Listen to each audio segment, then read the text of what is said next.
Olá, bem-vindo ao canal Pharmaflix. Hoje, vamos mergulhar fundo em um dos medicamentos mais famosos e, ao mesmo tempo, mais controversos das farmácias brasileiras, o Neosoro.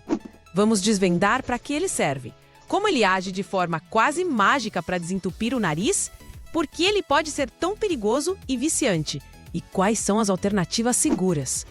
Sempre que possível, respondemos perguntas nos comentários. Então, se você já teve alguma experiência com o Neosoro, boa ou ruim, ou se ficou com alguma dúvida depois de assistir, deixe seu comentário. Suas histórias e perguntas enriquecem nossa comunidade e ajudam outras pessoas que estão passando pela mesma situação. Este vídeo tem um objetivo puramente educativo.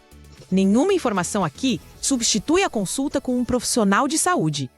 Todo e qualquer medicamento ou tratamento só deve ser iniciado, modificado ou interrompido com a orientação e o acompanhamento de um médico ou farmacêutico.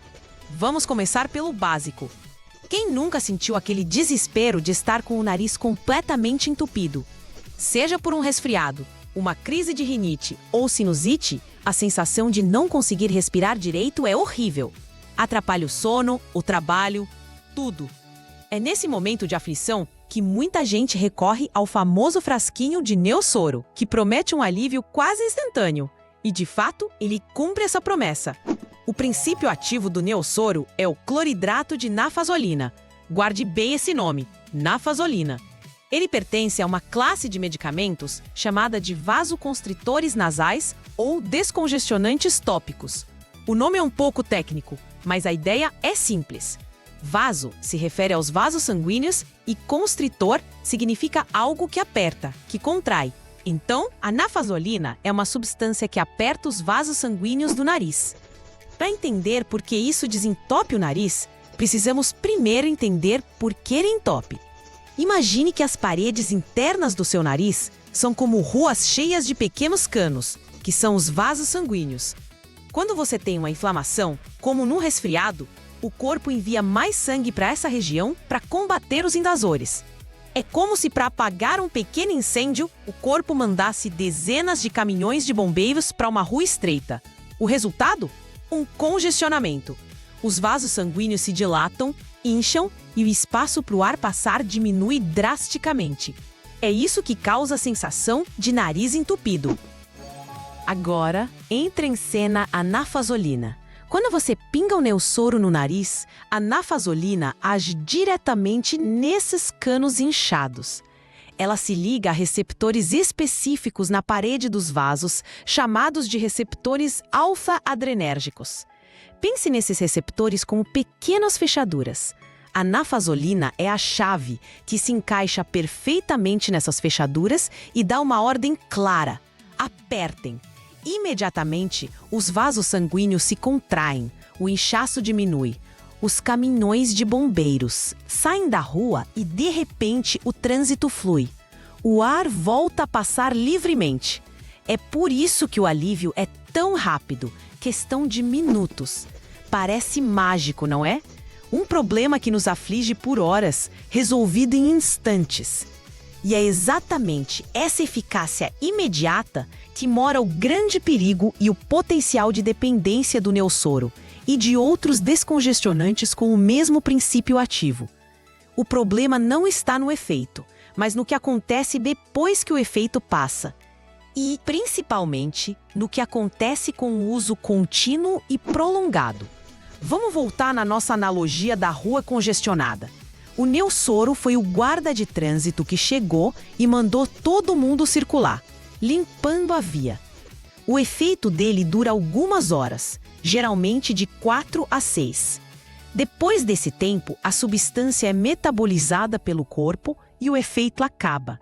O que acontece então? O corpo, que ainda está combatendo a inflamação, percebe que o trânsito foi liberado e pensa: opa, a emergência ainda não acabou, preciso mandar os caminhões de volta. E os vasos sanguíneos voltam a se dilatar. O problema é que, com o uso repetido, o corpo começa a se acostumar com aquele guarda de trânsito artificial. As fechaduras, ou seja, os receptores alfa-adrenérgicos, começam a ficar menos sensíveis. É como se, de tanto ouvir a ordem apertem, eles começassem a ignorá-la. O corpo se adapta. Isso se chama taquifilaxia. Para obter o mesmo efeito de antes, você precisa de doses cada vez maiores ou mais frequentes. Uma gota já não resolve. Você precisa de 2, 3. O intervalo de 6 horas já não é suficiente.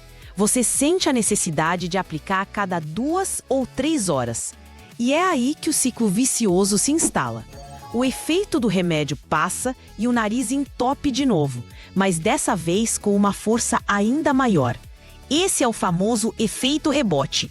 O corpo não só volta ao estado de congestionamento anterior, como exagera na dose. A vasodilatação de rebote é mais intensa do que a congestão original. Você sente o nariz mais entupido do que antes de usar o remédio. E qual é a sua reação instintiva? Usar o Neosoro de novo. Você entra num ciclo interminável de congestionamento, alívio, congestão piorada, que leva à dependência.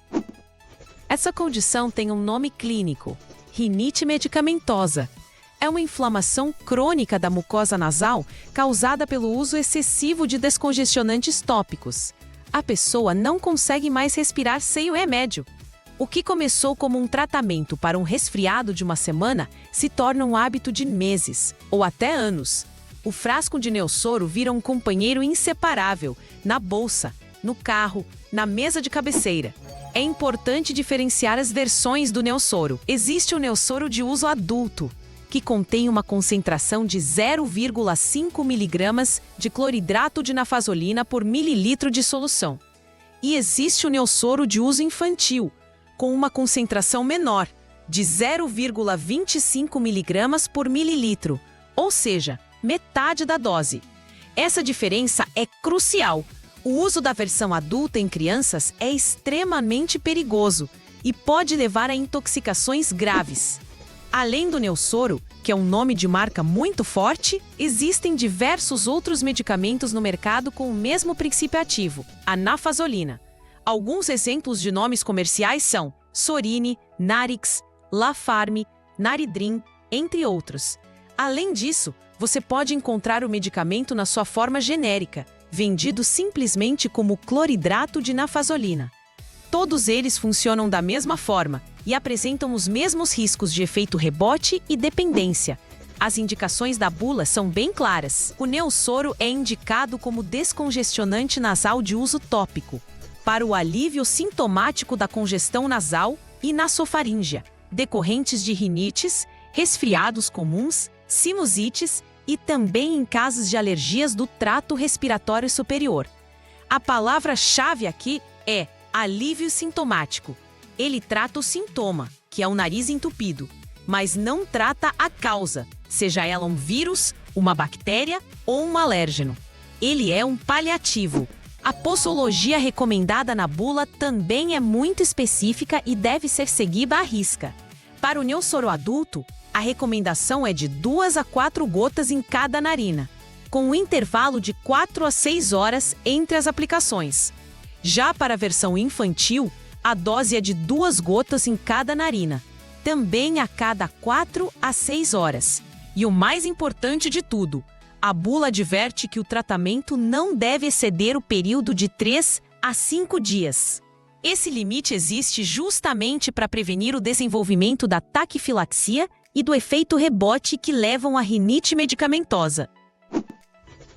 Agora vamos falar das contraindicações, ou seja, quem não deve usar Neosoro de jeito nenhum. Primeiramente, pacientes com hipersensibilidade conhecida à nafazolina ou a qualquer outro componente da fórmula. É contraindicado para pacientes com glaucoma de ângulo fechado. Isso porque a nafazolina, mesmo aplicada no nariz, pode ser absorvida para a corrente sanguínea e causar a dilatação da pupila, o que pode aumentar perigosamente a pressão dentro do olho em quem já tem essa condição. Crianças menores de 3 anos não devem usar a versão infantil.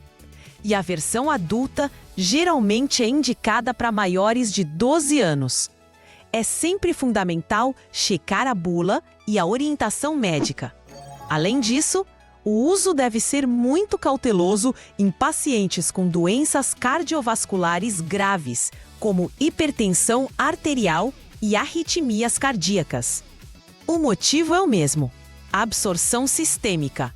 Se a nafazolina aperta os vasos do nariz, ela também pode apertar os vasos sanguíneos do resto do corpo, elevando a pressão arterial e podendo sobrecarregar o coração. Pacientes com diabetes mellitus, hipertireoidismo ou hipertrofia prostática também precisam de atenção redobrada e devem, preferencialmente, evitar o uso. Mulheres grávidas ou amamentando só devem utilizar sob estrita orientação médica, pois não há estudos suficientes que garantam a segurança para o feto ou o bebê. Os efeitos colaterais do Neosoro podem ser divididos em locais e sistêmicos.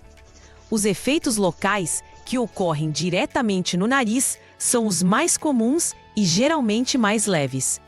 Incluem uma sensação de ardência ou queimação, pontadas, espirros e o ressecamento da mucosa nasal. O uso crônico pode levar a uma atrofia dessa mucosa, deixando o nariz mais vulnerável a sangramentos e infecções. O grande problema são os efeitos colaterais sistêmicos, que ocorrem quando uma quantidade significativa do medicamento é absorvida pela corrente sanguínea. Isso é mais comum com o uso de doses excessivas, com maior frequência do que o recomendado, ou em indivíduos mais sensíveis, como crianças e idosos. Esses efeitos podem incluir dor de cabeça, tontura, náuseas, nervosismo, agitação e insônia. Em casos mais graves, pode ocorrer palpitação, taticardia, aceleração dos batimentos cardíacos e um aumento significativo da pressão arterial. Em crianças pequenas, a intoxicação por nafazolina é uma emergência médica gravíssima. Uma pequena superdosagem pode causar efeitos paradoxais no sistema nervoso central. Em vez de agitação, a criança pode apresentar sonolência profunda, letargia, diminuição da frequência cardíaca e respiratória, e uma queda perigosa da temperatura corporal, um quadro de hipotermia. Por isso, nunca, em hipótese alguma, deixe o frasco de Neosoro ao alcance de uma criança. Existem também interações medicamentosas importantes. A mais perigosa é com uma classe de antidepressivos conhecidos como IMAO, ou inibidores da monoaminoxidase. A combinação de nafazolina com esses medicamentos pode desencadear uma crise hipertensiva severa, que é uma elevação súbita e perigosíssima da pressão arterial, com risco de acidente vascular cerebral, o AVC, ou outras complicações cardiovasculares graves. Pacientes que usam outros medicamentos para pressão ou para o coração também precisam informar o médico antes de usar qualquer descongestionante. Agora, vamos falar sobre a parte mais difícil para muitos usuários: como se livrar da dependência do Neosoro. Sair do ciclo vicioso da rinite medicamentosa é um processo desafiador e que exige paciência e determinação. O primeiro e mais importante passo é reconhecer o problema e procurar ajuda médica, de preferência um otorrinolaringologista. Não tente fazer isso sozinho de forma abrupta, pois a congestão de rebote pode ser tão intensa que a pessoa não aguenta e volta a usar o remédio. O tratamento geralmente envolve um desmame gradual. O médico pode orientar, por exemplo, a começar a usar o descongestionante em apenas uma narina, deixando a outra sofrer um pouco até que ela se recupere e volte a respirar sozinha. Depois, o processo é invertido. Outra estratégia é diluir o conteúdo do frasco com soro fisiológico, diminuindo a concentração da nafazolina progressivamente. Ou ainda, aumentar o intervalo entre as aplicações, resistindo ao máximo antes de usar novamente. Paralelamente ao desmame, o médico provavelmente irá introduzir tratamentos alternativos e mais seguros. O principal aliado nesse processo é o soro fisiológico a 0,9%. A lavagem nasal com grandes volumes de soro fisiológico é fundamental. Ela ajuda a limpar as secreções, hidrata a mucosa e ajuda o nariz a se recuperar da agressão crônica do vasoconstritor. A lavagem não tem contraindicação, não vicia e pode ser feita várias vezes ao dia. Outra classe de medicamentos que o médico pode prescrever são os corticoides nasais em spray, como a mometasona ou a budesonida. Diferente da nafazolina, eles não têm efeito imediato. Eles são anti-inflamatórios potentes que agem localmente e, com o uso contínuo por alguns dias ou semanas, eles reduzem a inflamação crônica da rinite medicamentosa, permitindo que a pessoa respire melhor sem efeito rebote. Eles tratam a inflamação de base, enquanto a nafazolina apenas mascarava o sintoma. Medidas não medicamentosas também são muito importantes. Manter-se bem hidratado, bebendo bastante água, ajuda a fluidificar o muco. Usar umidificadores de ar no quarto durante a noite pode aliviar o ressecamento e a congestão. Elevar a cabeceira da cama também pode ajudar a respirar melhor ao dormir. Se a causa original da congestão for alérgica, identificar e evitar os gatilhos como poeira, ácaros e pelos de animais é uma parte essencial do tratamento a longo prazo. Então, qual é o veredito sobre o Neosoro? Ele é um vilão ou um mocinho? A verdade é que ele é uma ferramenta muito potente e eficaz, mas que, como toda ferramenta potente, exige muito cuidado no manuseio. Para um alívio pontual, de curtíssimo prazo, em uma congestão nasal severa, que está atrapalhando muito a qualidade de vida, e usado estritamente dentro da posologia e do tempo recomendado pela bula, que é de no máximo 5 dias, ele pode ser um aliado. O problema é que a fronteira entre o uso correto e o abuso é muito tênue, e a transição para a dependência é silenciosa e rápida. A facilidade de compra, já que é um medicamento isento de prescrição, e o alívio imediato que ele proporciona, criam uma armadilha perfeita. Muitas pessoas começam a usá-lo de forma inocente durante um resfriado, e quando se dão conta, já se passaram meses e elas não conseguem mais viver sem ele. Por isso, a educação em saúde é tão fundamental. Entender o mecanismo de ação, o porquê do efeito rebote e os riscos associados ao uso prolongado, empodera o paciente a tomar decisões mais conscientes sobre a sua própria saúde. Antes de pegar o frasco de Neosoro na prateleira da farmácia, considere as alternativas mais seguras. Comece sempre pela lavagem nasal com soro fisiológico. É o método mais seguro, barato e eficaz para a higiene e o alívio da congestão nasal na maioria dos casos. Se a congestão persistir ou for muito intensa, converse com o farmacêutico ou o médico. Existem outras opções, como os descongestionantes orais, que contêm substâncias como a pseudoefedrina e que, embora também exijam cuidado, não causam o efeito rebote e a dependência local como os vasoconstritores tópicos. No entanto, eles também têm seus próprios efeitos colaterais sistêmicos e contraindicações. Em resumo, a mensagem principal é: use a nafazolina com extremo respeito e cautela. Encare-a como um medicamento para uma emergência, não para o uso diário. Se você se identifica com a descrição de um usuário crônico que não consegue ficar sem o descongestionante, não sinta vergonha. Isso é muito comum. O mais importante é dar o primeiro passo para quebrar esse ciclo. Procure ajuda profissional. Existe tratamento e é perfeitamente possível voltar a respirar livremente, sem depender de nenhuma gotinha. O caminho pode não ser fácil, mas a recuperação da sua saúde nasal e da sua qualidade de vida vale todo o esforço.